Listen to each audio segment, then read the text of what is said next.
अस्सलाम वालेकुम नाज़रीन, मैं अब्दुल जब्बार सुमरो हाज़िर हूँ आपके programme Behind the News with Abdul Jabbar Soomro के साथ। तो शुरू करते हैं आज की खबरें।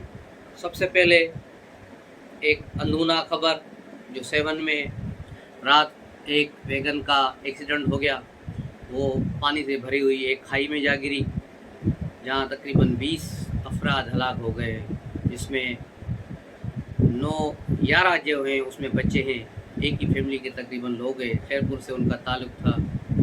और बहुत अंदूनाक वाक़या है। और बहुत से जो बकाया जो 10-12 और बंदे थे, 33 बंदे टोटल वैगन में थे, अस्पताल में हैं, 7 हॉस्पिटल में हैं। रात के वक्त इस अंधेरे रास्ते पर जो अभी सड़क बनी हुई है, साइडें खुदी हुई हैं, इस तरफ जाना ही नहीं चाहिए। अगर जा रहे हैं तो कम से कम गाड़ी को इतना आहिस्ता चलाया जाए कि लोग मंजिल पे पहुँचें। इंडस हाईवे एक खूनी हाईवे बन गया है।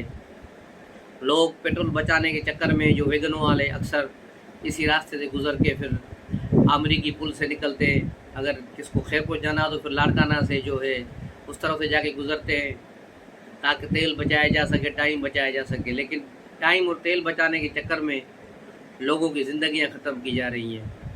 तो जो मुसाफिर है उनसे भी गुजारिश है कि वो भी अगर गाड़ियाँ इस तरफ जा रही है तो उनको मना करें कि इस रास्ते पर जब ये कंप्लीट हो जाए उसके बाद गुजरें। और डिप्टी कमिश्नर जामशोरो और ये लोग भी यहाँ पर पुलिस की सख्त पैरे लगाएं। जिस गाड़ी को इस रोड की रूट परमिट ही नहीं, उसको क्यों वहाँ जाने दिया जा रहा है? वो लोगों की ज़िंदगियों को खेले जा रहा है। वो बड़ी बड़ी जो है कोचेस भी वहाँ से जा रही हैं, और वो इतनी स्पीड से गुजरती है कि सामने वाली गाड़ी को या जो साथ वाली गाड़ियाँ हैं उनको रौंदती हुई गुजरती हैं। कोई किसी का आसरा नहीं करता है इस रोड पे। तो ये बहुत ही अंधुनाक हादसा है। गवर्नमेंट ऑफ सिंध को इस पर खुसूसी तवज्जो देना चाहिए, और NHA को भी, जो NHA को इस काम को जल्द से जल्द कंप्लीट करें। इंडस हाईवे को बनाए, जहाँ से ये कट लगाए गए थे सैलाब के पानी के दौरान, उनको सही तरह से बंद किया जाए। और साइड की जो रास्ते जहाँ रेलिंग वगैरह नहीं है, जहाँ बड़े खड़े बड़े बने हुए हैं, जहाँ क्योंकि डबल रोड बन रहा है तो उसकी वजह से, तो इसको भी देखना चाहिए और सारी चीज़ों को कवर करना चाहिए ताकि इंसानी हादसे न हो सके। उसके अलावा दूसरा जो बड़ा वाक़या हुआ है सिंध में, वो था DC मटियारी की करप्शन। DC और उसका जो लैंड रेवेन्यू ऑफिसर है, उन्होंने हैदराबाद सक्खर मोटरवे के लिए जो पैसे आए हैं वो ज़मींदारों को देने के बजाय खुद पैसे निकाल लिए हैं। तो तकरीबन 2.25 अरब रुपए के करीब करप्शन हुई है। जैसे ही ये खबर पड़ी तो DC मटियारी और SDM सईदाबाद को मुअत्तल कर दिया गया है, और एक लैंड रेवेन्यू ऑफिसर उसको ही मुअत्तल किया गया है। और DC को तो गिरफ्तार कर लिया गया है, उसका रिमांड भी ले लिया गया है, लेकिन दूसरे अफराद लापता है। आज भी सईदाबाद में SDM के ऑफिस पर छापा मारा गया। वहाँ उसके ड्राइवर को ही, एक ड्राइवर है और दूसरा मुलाजिम है, उसको भी गिरफ्तार कर लिया गया है। अब देखना ये है कि ये किस पर बात जाती है, ये करप्शन किस किस ने की है और इस करप्शन में कौन मुलव्वस है, क्योंकि अमाउंट बहुत बड़ा है, बहुत बड़ा अमाउंट करप्ट हुआ है। एक डिप्टी कमिश्नर जैसा आदमी इतनी बड़ी करप्शन कर गया है। तो इन सारी चीज़ों पर सिंध गवर्नमेंट को फोकस करना चाहिए। लेकिन ये अच्छी बात है कि उन्होंने इस करप्शन को पकड़ा और ख़ुद ही इसको जो है मॉनिटर करते हुए मुकदमा एंटी करप्शन में वहाँ कराया है। उम्मीद है कि इस केस में बेहतरी आएगी, सही चीज़ें सामने आएंगी, सारी चीज़ें 1-2 रोज़ में सामने आ जाएंगी। उसके अलावा चलते हैं कल की जो अहम खबर है उसके तरफ। उस खबर के मुताबिक जो है इस्लामाबाद की सूरत हाल, इस्लामाबाद में लोग कल से बड़ी सरगोशियों में बातें कर रहे हैं। पुरस्कार खामोशी है चारों तरफ, और सबकी नज़रें पेपर जो उड़ता है यहाँ चेंज किया जाता है उसकी आवाज़ सुनने के लिए भी उसके कान लगे हुए हैं कि पता चले कि कहीं पेपर तो कोई हिल नहीं रहा, ये समरी को ढूंढ रहे हैं। रात में 2 बजे तक तकरीबन एक बाखबर साथी से फ़ोन पे बात हुई, लेकिन उसने कहा कि यहाँ बिल्कुल खामोशी है और सारी चीज़ें अंदरूनी खाना चल रही हैं, किसी को कुछ पता नहीं है। جو ان کے قریب ہیں سینئر صحافی یا جو اہم لوگ ہیں ان کو بھی پتہ نہیں کہ کیا ہو رہا ہے، اور جو 5-6 افسران ہیں جن کے نام ہیں جائیں گے سمری میں، ان کو بھی یہ پتہ نہیں ہے کہ یہ ان میں سے کون آرمی چیف بنے گا۔ بہت بڑی سیکریسی رکھی جا رہی ہے، بہت بڑا ایک جو ہے وہاں پر پراسرار ہجان برپا ہے اسلام آباد کے شہر میں۔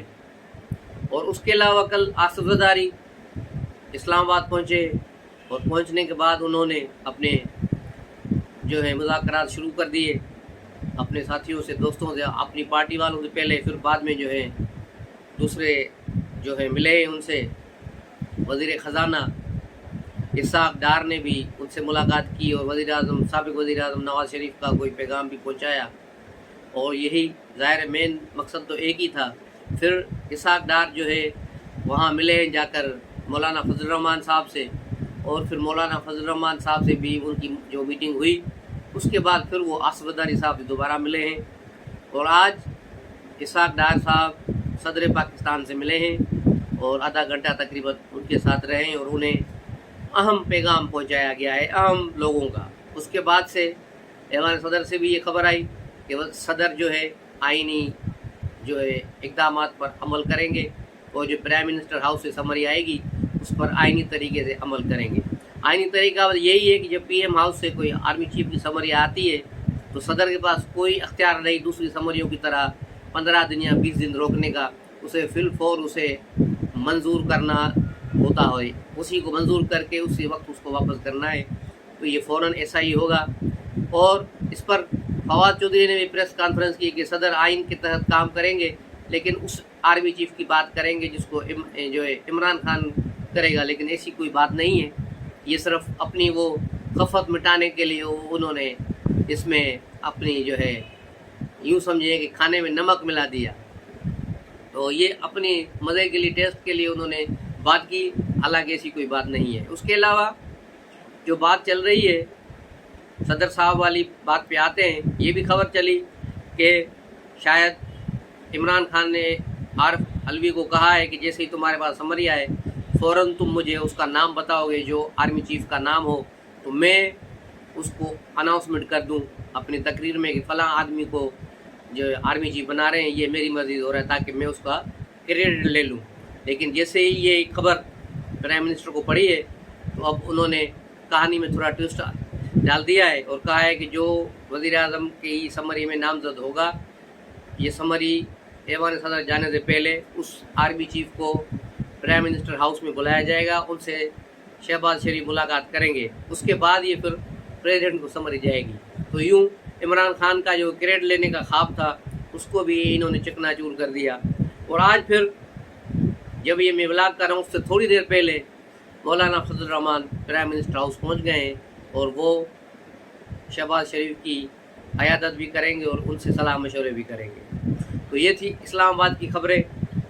اب جو اسحاق ڈار کی جو ہے کل سے اہم خبریں یہی چل رہی ہیں، لیکن عمران خان نے کل جو ایک شرلی چھوڑی تھی، بلکہ پرسوں 2 دنوں سے آج بھی اس نے جو ہے لانگ مارچ خطاب کیا ہے، آج بھی وہی بات کی کہ ملک دفاع کی طرف جا رہا ہے اور بڑا مسئلہ ہو رہا ہے کہ پہلے دن کا 75% ہو رہا ہے، کل کا 80% ہو رہا ہے، آج میں نے تقریر نہیں سنی، میرے خیال میں 5% اور آج بڑھا دیے ہوں گے، کیونکہ یہ بڑا ہیجان پیدا کر رہے ہیں۔